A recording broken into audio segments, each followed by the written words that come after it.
Alright, welcome back. Hope everyone's having a lovely day, a lovely night, wherever you're from. And real quick, before we get started, as always, I want to give a lovely shout out to the channel members on this channel. So thank you so much to these lovely commanders here that you see on screen. Thank you guys so much for your guys' generosity. It really means a lot to me. Your guys' extra support is insane, so thank you guys so much. And if you're actually interested in becoming a lovely commander yourself, if you are interested in any of these cute and lovely emotes, the loyalty crown badges, if you want a special role in the Discord, make sure you join the Discord. And if you choose to do so, I deeply appreciate it, so thank you so much. But as always, just watching the content like you are right now is truly the best way that you can support me. Liking, subscribing, commenting, everything really does help. I love talking to all of you, so thank you guys so much. And as for today's video, just like the title says, I've been, trying to do this solo raid. It's been in the works for a little bit. But man, this solo raid has been so difficult.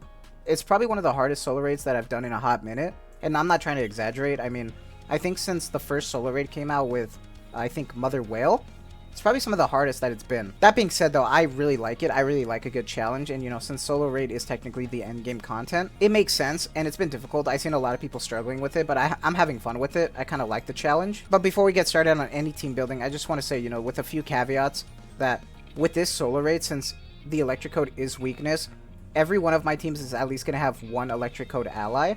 And I don't think I can offer a flex unless it's another electric code, so be aware. And also, never feel discouraged by solo raid if you're not pushing it hard. This is one of the hardest ones that it's been in a while. And at the same time, solo raid is the end game content. You need 25 Nikkes with good investment to get anywhere for challenge mode. So I always like to say use solo raid as this kind of platform as a benchmark.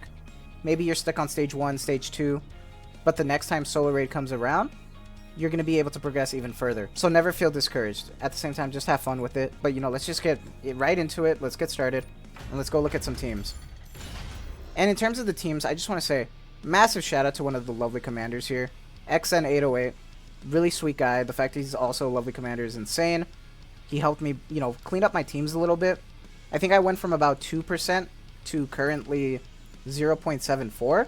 So thank you so much. You're really awesome, dude. I appreciate it. And as for team building, let's just break it down with team 1 right here. And now some of the caveats that I'm going to have with this is that with this team, I don't think I can replace Crown or Summer Anise. Summer Anise and Crown are what really make this team 1 really happen. So, just be aware. Maybe you could put in like Privity Mate or something, but Summer Anise is just a huge DPS powerhouse, especially for this boss. So be aware. Now, the reason why we have Crown here is just because she is just an insane buffer. She just buffs everybody. Now, as for Dorothy here for Burst 1, honestly, she is not the most ideal that you can have here.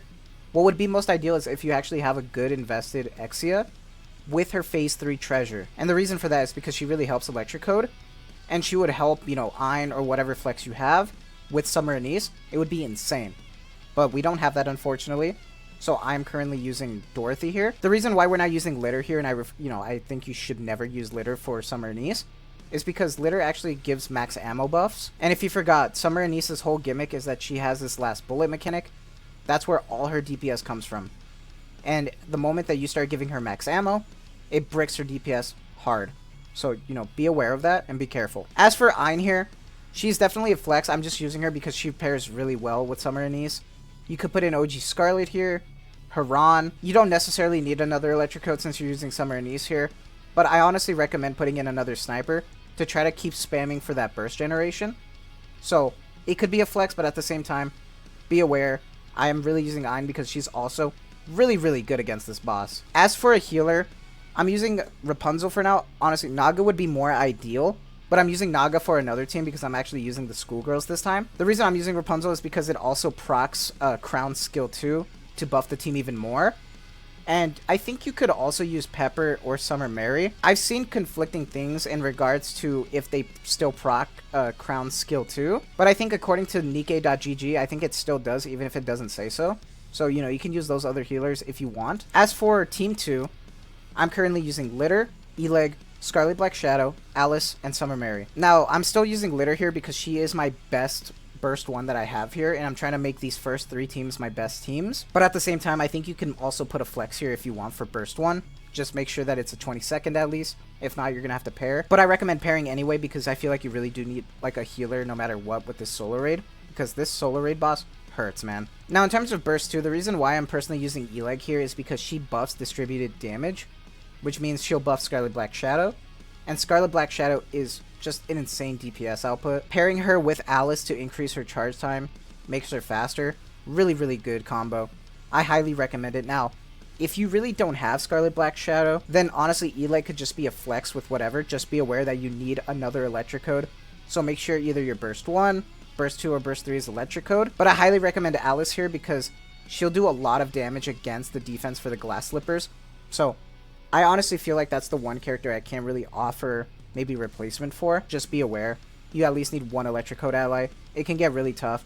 And then, you know, as for Summer Mary, just put in any other healer you want, as long as, you know, you're going to be able to burst normally. And now for Team 3, we're using Tia, Naga, Red Hood, Winter Ludmilla, and Volume. Now, first things first, Volume is already my flex pick here. The reason for that is because D-Killer Wife would be the most ideal pick here to buff Red Hood.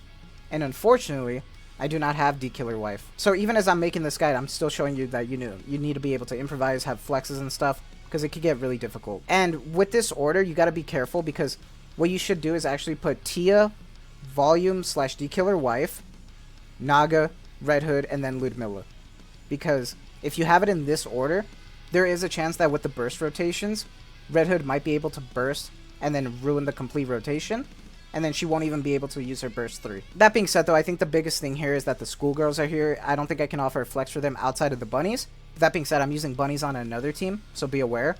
And for Red Hood, you could honestly use maybe Alice, Maxwell, Snow White. Probably use any of them, honestly.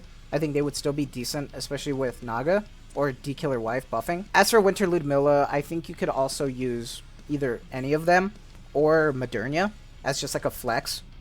And Volume, like I mentioned, D-Killer Wife would be the preferred choice here. I'm just using my next best thing, and that's Volume. So whatever is your next best thing can also be a flex. As for my team 4 is pretty rough, because right here, the most ideal pick would be having, instead of Jackal, I'd be using Volume here. But unfortunately, like you just saw, I'm already using Volume. So I'm just using Jackal here. I'm using Blanc, Scarlet OG, Noir, and I'm using Noise.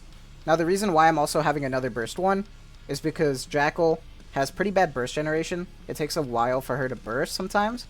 So to try to counteract that, I'm using Noise to just keep up with it. At the same time, she'll also be a taunter for Scarlet, because Scarlet already takes enough damage as is. So she'll be able to, you know, take some of that damage from Mirror Container. As for any flexes that I can offer, honestly, despite the burst 1s, I can't really offer much, because I really think buffing Scarlet really produces the most damage for this team. And the bunnies are just, you know, the bunnies. You really need them. Now, as for a Team 5, this one is a doozy. Because Team 5, I'm using the quote-unquote shotgun meta team. And this team can almost get you 1,000,000 damage. And maybe even 1,000,000 damage, depending, you know, how invested they are. But be aware, all of these Nikkes right here that you see, bare minimum, to really make them shine, you need like 777. Now that is a lot, especially with how much mats you already get in this game without paying for anything. It's crazy.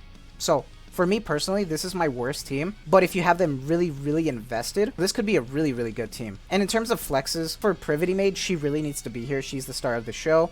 You don't need to put in Soda Bunny.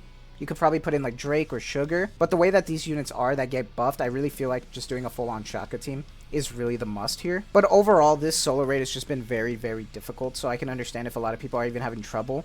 Because a lot of people are seeing like where their investments are lacking, because they really need to do enough damage against Mirror Container. So what I want to do is kind of just give like a quick rundown as to how I do a run. I want to give some advice in terms of like maybe dodging, being careful, when to know what phase 1 is, what phase 2 is, and to go from there. So right now, what we're actually going to do is I'm going to actually use my Ein and Summer and East team. And we're just going to do a quick like run through real quick. And it's not going to be perfect because I'm going to be talking and trying to play. But I will try my best. I'm just not that good. So I was thinking of doing a voiceover for it, but I decided, let's just do this now. But, you know, let's just jump into it. And one thing I'll say is, you know, off topic, the boss music and everything is awesome.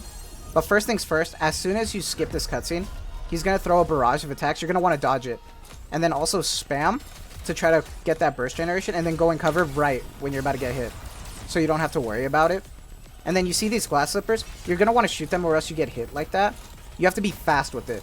And that's one of the things I have a problem with, because there's so many effects on screen that you really need to be careful for it. because like that, you see that glass mirror? You break that and you lower the defense more for mirror container. And it's so difficult sometimes, because sometimes you won't even be able to see it. And it's so difficult. And then you want to go and cover when you see it blinking because it's about to shoot. So there's always things that you have to watch out for. And at the same time, watch out for this second barrage, because he does this a few times. And then this QTE, you actually need an electric code for this. And then as soon as he goes in from this, we're going to go into the other timed one. This one you can use anybody, but it's timed, so you have to be fast. Make sure not to shoot the white. Now from here, this is phase 2. And phase 2 is pretty much just like trying to survive as long as you can. Really trying to be careful with the mirror slippers here. Did I say mirror slippers? I meant glass slippers. But these glass slippers here are pretty tough, because you need a lot of DPS to try to push it. And if you can't, best bet, or that blue missile right there, that little glass thing, you have to dodge it. See right here, you need to like be able to at least shoot it. If you can break it, even better. And if you can't, at least just shoot it so it can kind of stop him from doing like a huge barrage. I've noticed that it kind of even helps with the barrage that he does. And then like right here, you hear that charge sound, start shooting at it, and you'll either destroy it or do enough damage that it won't even do the barrage. And at this point, he's just going to keep repeating this. So be aware and just try to keep bursting as much as you can. And it's just going to be constant DPS, like just triumph here. You can just keep going until the timer runs out. And the reason why you really want to try to shoot the glass slippers is if he still has too much defense, by the time you get to the second electric QTE, if you don't have enough defense lowered, it's going to be so difficult to try to shoot it. And you'll see in a moment we're actually going to get to that QTE. And it's difficult, because I know for Naga sometimes you won't be able to pierce it if you didn't do enough. And that blue, just dodge it because it does a lot. But here, right here, you need an electric code. And oh, I barely did it. Wow. Yeah, but I'm telling you, man, it's so hard to talk and play. So I apologize if it's a little messy. But from here, you know, you're just kind of playing. You're just trying to deal as much damage as you can. But outside of that, you just have to try to do that. If you can shoot those mirror containers, that's definitely the best way that you can go. And as you can see, Ein, Sparkling Summer Anise, doing major damage here. And they are truly the queens. That being said, I'm just going to end it there, because those last 17 seconds is just repeat fighting. And I really don't want to make this video any longer. But, you know, overall, I really hope this helps. It's definitely messy, especially when fighting him. One of the hardest parts is just trying to get that much DPS if you can. But at the same time, I really hope this helps. I know it's kind of difficult this time, because I know there's not a lot of flexing that you can do with this, because you need a lot of investment. But at the end of the day, I really hope this helps someone. Maybe you push more. Let me know how your solo raid challenge is going. But that's going to be it for me here. So, you know, I really hope this helps you. This one was kind of a struggle to do as well. You know, don't feel discouraged at all. Remember, this is endgame content. But that's going to be it for me. So, I hope you guys have a lovely day, a lovely night, wherever you're from. And as always, thank you guys so much for the constant support. I really do appreciate it. So thank you guys so much.